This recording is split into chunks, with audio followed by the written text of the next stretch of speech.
معلومی بەڕێستانە نەخۆشی کۆرۆنا سەردەم وڵاتانی گرتوێتەوە ئێمە ژۆک و هەرێمی کوردستان بەداخەوە ئەو پەتای ڕووی تێکردوین حکوومەتی هەرێمی کوردستان پێشوەخت ئامادەکاری تەواوی بۆ کرد لە سەرجەم شار و شارۆچکەکان ئەو بۆ ئەنجومەنی وەزیران کۆبوونەوەی لەسەر کرد و بەڕێز ئەنجومەنی بەڕێز وەزیری ناوخۆ فەرمانی دەرکرد کە مەنعەتە جوال بکرێت لە هەموو شارەکانە بۆی ئەم نەخۆشیێت تەشەنە نەکا و ئەم پەتایە بڵاو نەبێتوانێ و بە هەموو شوێ کۆنتترۆل بکرێت ئێمەش وەکو هاتچۆی پارێزگای سلێمانی کە بەشێکین لە هێزە ئەمنیەکان ئەمڕۆ هەستاین بەم ئەرکە لەسەر ڕم شەقامەکان و گۆڕەپانەکان بڵاومان بە کارمەندانمان کردووە لێپێچینەوە لەو سیارانە ئەەکەین کە پابەنین بە ڕێنمایەکانەوە.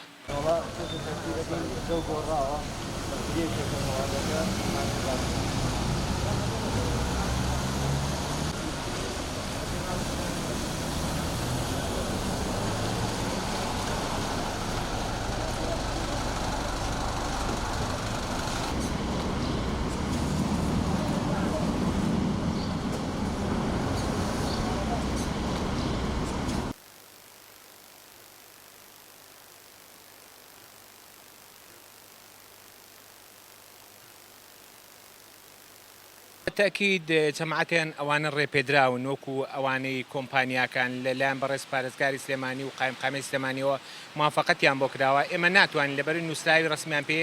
ناتوانین ڕێگری لەوانەکەین بەڵام ئەوانەی تر کە بێ هیچ بیانویە کاتونە دەرەوانێ بە تاکید ئێمە ئیجرعاتی یاسایان لەگەڵەکەین یەکەم جار وەسڵیان بۆکەین وەسڵات بڕی غەرامەکە 100,000 دینارە لە جاری یەکەمە ئەگە دووبارە بێتوانێ ئۆتۆمبیلەکە دەستی بەسەراگیرێ بۆ ماوەی 3 ڕۆژ و بۆ 300,000 دیناریش غەراماکرێت.